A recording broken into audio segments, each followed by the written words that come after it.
गंगा, जो कि समस्त विश्व में सनातन धर्मावलंबियों के लिए सर्वोच्च आस्था का केंद्र है, जिसे हिंदू लोगों के द्वारा देवी माता के रूप में पूजा जाता है तथा अनादिकाल से वर्तमान तक करोड़ों करोड़ लोगों को मोक्ष के मार्ग पर ले जाने वाली यही गंगा माता, जिसकी कहानी को आज हम आपके समक्ष लेकर आ रहे हैं केवल हिमालयन हैशटैग्स पर। माता गंगा या देवी गंगा, जिसके तटों पर 12 महीने श्रद्धालुओं का जमावड़ा लगा रहता है। प्रत्येक श्रद्धालु की इच्छा होती है कि वह विश्व की इस पवित्रतम नदी में स्नान कर अपने समस्त पापों को धो लेगा एवं पुण्य का भागी बनेगा। गंगा नदी के तटों पर बसे प्रमुख शहरों एवं कस्बों को भी इसी नदी के कारण अत्यंत पवित्र माना जाता है। चाहे वो देवप्रयाग हो, ऋषिकेश हो, हरिद्वार हो, प्रयागराज हो, वाराणसी हो, पटना हो या फिर गंगा सागर ही क्यों न हो। विश्व में आयोजित होने वाले सभी मेलों में सर्वश्रेष्ठ कुंभ मेले का आयोजन जिन 4 स्थानों पर किया जाता है, उनमें से 2 हरिद्वार एवं प्रयागराज इसी पतित पावनी नदी के तट पर अवस्थित हैं। जैसा कि आप जानते हैं कि हरिद्वार, प्रयाग, उज्जैन एवं नासिक नामक शहरों के किनारे प्रत्येक 12 वर्ष में कुंभ मेले का, जबकि प्रत्येक 6 वर्ष में अर्ध कुंभ का आयोजन होता है, जिसमें करोड़ों अरबों की संख्या में श्रद्धालु इन पवित्र स्थलों पर पहुंचते हैं। एक दिन में ही 2 से 3 करोड़ लोग इस पवित्र मेले में शामिल होकर माता गंगा के प्रति अपनी अगाध श्रद्धा का बखान करते हैं।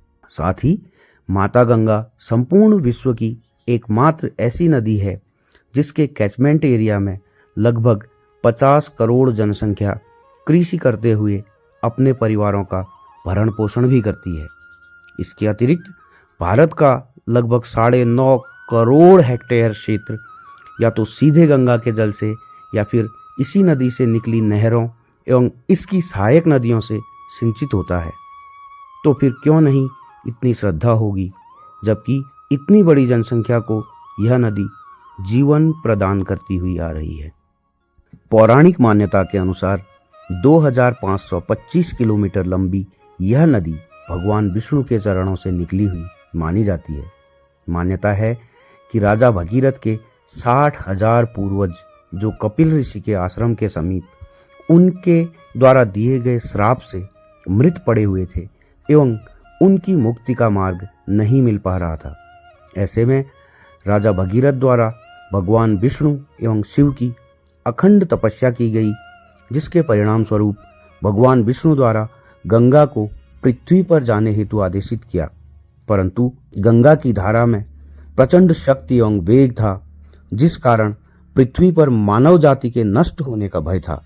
ऐसे में भगवान शिव ने माता गंगा को अपनी जटाओं में रोक लिया एवं धीरे धीरे छोटी धाराओं के रूप में उसे आगे जाने दिया। और ऐसा माना जाता है कि आज तक यह गंगा भगवान शिव की जटाओं से ही धीरे धीरे रिस कर आ रही है एवं समस्त विश्व का कल्याण कर रही है। इसके पश्चात राजा भगीरथ माता गंगा को अपने साथ लेकर चले गए। जहाँ जहाँ राजा भगीरथ जाते वहाँ वहाँ गंगा उनके पीछे पीछे चलती रहती। इसी प्रकार चलते हुए राजा भगीरथ उसको कपिल ऋषि के आश्रम के पास लेकर पहुँचे, जहाँ पर कपिल ऋषि के श्राप से भस्म हुए 60,000 पुरखों का उद्धार भी माता गंगा के द्वारा ही किया गया।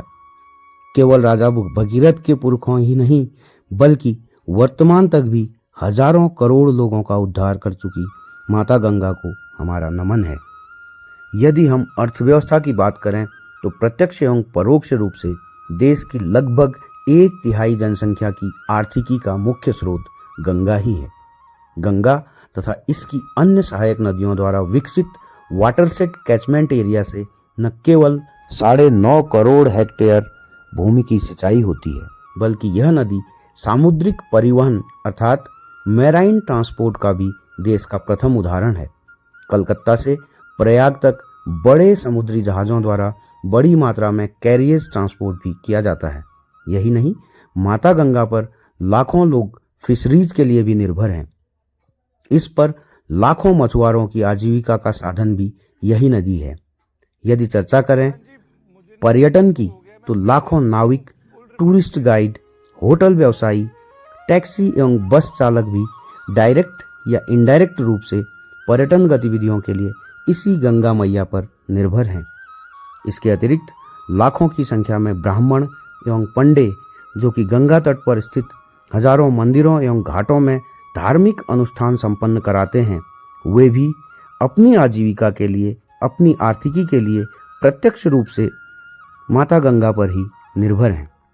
यदि हम केवल मनुष्य के उद्धार से ऊपर उठकर सोचें तो जंतु एवं वनस्पतियों की लाखों करोड़ों प्रजातियां भी अपने जीवन चक्र को चलाने हेतु खाद्य श्रृंखला के लिए प्रत्यक्ष रूप से ही पतित पावनी जाह्नवी पर ही निर्भर हैं।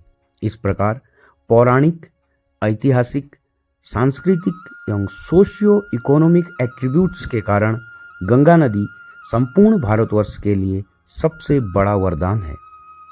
गंगा जो कि भारत के लिए ही नहीं बल्कि संपूर्ण विश्व के लिए आस्था, विश्वास, आशा, संस्कृति, स्वास्थ्य, भोजन, अर्थव्यवस्था, सामाजिक सद्भाव एवं गौरव का प्रतीक है, वह विगत कुछ दशकों में अत्यंत प्रदूषित हो गई है, मलिन हो गई है, जिसके लिए हमारी विकास की अंधी दौड़ प्रमुख कारण बनी हुई है। आइए हम सभी लोग मिलकर प्रत्येक ऐसी गतिविधि पर लगाम लगाएं जो कि गंगा के प्रदूषण के लिए जिम्मेदार हैं। इसके अतिरिक्त इसकी स्वच्छता एवं विमलता को अक्षुण्ण बनाए रखने के लिए कार्य करें, तभी यह महान नदी पतित पावनी रह पाएगी। अन्यथा हमारी आने वाली पीढ़ियां अपने सिलेबस में यही पढ़ रही होंगी कि गंगा नामक एक विशाल नदी हुआ करती थी। इस तथ्य पर अवश्य विचार कीजिएगा। जय हिंद, जय गंगा मैया।